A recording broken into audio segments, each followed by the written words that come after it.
Un día más de reavivados por su palabra. En esta oportunidad estudiaremos el Salmo 78. Este salmo es el más extenso de los himnos nacionales de Israel. En él se repasa la historia del pueblo de Israel desde Egipto hasta el establecimiento del reino de Dios en tiempo de David. El salmista recordó el pasado con sus repetidas vicisitudes y rebeliones, el muy merecido sufrimiento y castigo a fin de amonestar a Israel a que fuera fiel a Dios en el presente y en el futuro. El salmo es, en esencia, didáctico. Tiene el propósito de enseñar a vivir una vida justa. Por eso no sigue con exactitud la cronología histórica. El salmista coloca los asuntos históricos como mejor convienen a su propósito de mostrar la bondad de Dios a pesar de la rebelión de Israel. No se nota ninguna división regular en estrofas. Las divisiones principales se parecen a los párrafos en prosa. Abundan las frases cortas y vigorosas y las brillantes figuras. Como poesía, este salmo debería compararse con los hechos verídicos que presentan los libros históricos del Antiguo Testamento. Estimado amigo que me escuchas, este salmo consta de 72 versos. Allí el salmista relata con vehemencia, con claridad, acerca de los hechos portentosos de Dios para con el pueblo de Israel y cómo este pueblo se alejaba cada vez más de los principios de Dios, desobedeciendo su ley. Quiero leerte unos versos para que podamos entender lo que el pueblo de Israel recibía de parte de Dios, pero muchas veces en respuesta a esas bendiciones era ingrato. Yo te invito a que no te quedes con este audio nada más, sino que puedas dedicar tiempo para leer completamente este salmo, para que veas cómo es que la bondad de Dios y su misericordia van más allá de nuestras faltas. Desde el verso 32 al 38 te voy a leer ahora mismo. Con todo esto, pecaron aún y no dieron crédito a sus maravillas. Si los hacía morir, entonces buscaban a Dios. Entonces se volvían solícitos en busca suya y se acordaban de que Dios era su refugio y el Dios Altísimo su Redentor. Pero le lisonjeaban con su boca y con su lengua le mentían, pues sus corazones no eran rectos con él, ni estuvieron firmes en su pacto. Pero él, misericordioso, perdonaba la maldad y no los destruía, y se apartó muchas veces con su ira y no despertó todo su enojo. Estimados amigos, cuando el pueblo de Israel estuvo 400 años esclavizado en Egipto, clamaba a Dios con súplicas, con angustia que los liberara. Ahora iban rumbo hacia la tierra prometida, y en el desierto, cuando comenzaron algunas situaciones difíciles, le culpaban a Dios y le decían que preferían mejor estar allá esclavizados. Pero el Señor era tardo para la ira, soportaba en su misericordia.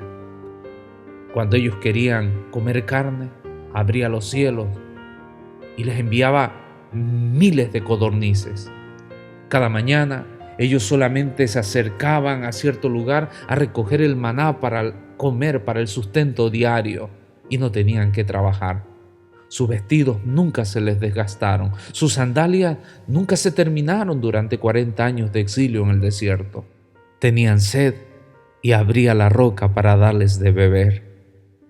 En la noche, cuando el frío congelaba, había una columna de fuego que les daba calefacción, protección, seguridad en medio de la noche.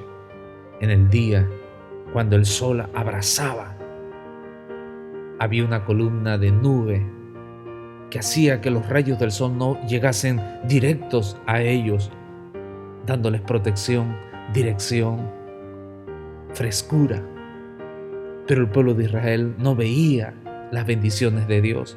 Y solamente cuando iba en esclavitud con cadenas en los pies y en las manos, yendo a ciudades poderosas, allí entendían que se habían apartado de Dios. Allí volvían a pedir auxilio y Dios una vez más los recibía. Estimado amigo, el verso 10 y 11 de este salmo dice: no guardaron el pacto de Dios, no quisieron andar en su ley, sino que se olvidaron de sus obras y de sus maravillas que les había mostrado. Qué ingrato es el ser humano después de recibir tantas bendiciones de Dios. Estimado amigo que me estás escuchando, Dios ha sido bueno contigo. Sé agradecido con el Señor. Proclama su grandeza en tu vida. Declara cuán bueno ha sido contigo. La narración de la historia de Israel que está a punto de repasarse en este salmo debía ser una advertencia para el presente y un consejo para el futuro. No solamente el pueblo de Israel iba a escuchar de labios del rey, del salmista. Hoy nosotros también podemos aprender de las experiencias desagradables del pueblo de Israel. Los últimos versos podemos leer al salmista decir lo siguiente: eligió a David su siervo y lo tomó de las manadas de las ovejas, detrás de las paridas lo trajo, para que apacentase a Jacob su pueblo y a Israel su heredad. Y los apacentó conforme a la integridad de su corazón, los pastoreó con la pericia de sus manos. Aquí el salmista nos lleva a una imagen muy conocida. Este salmo concluye con el hermoso cuadro del pastor del rebaño que por elección de Dios llegó a ser el pastor de Israel, David. Dios lo sacó de un lugar nada conocido, nada relevante, para venir a pastorear a su pueblo Israel.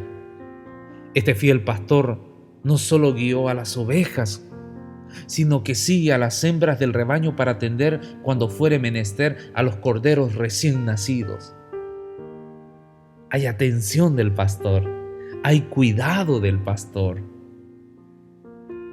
Este salmo es un hermoso tributo al rey pastor de Israel, que reinó con integridad en su corazón y con la habilidad también de sus manos. Estimado amigo, yo este día decido que mi pastor, mi rey, sea Jesús.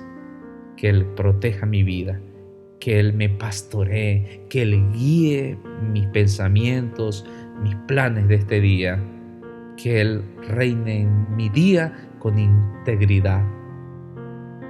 ¿Acaso deseas lo mismo? Soy Yair Tobilla y deseo que tengas un día lleno de bendiciones.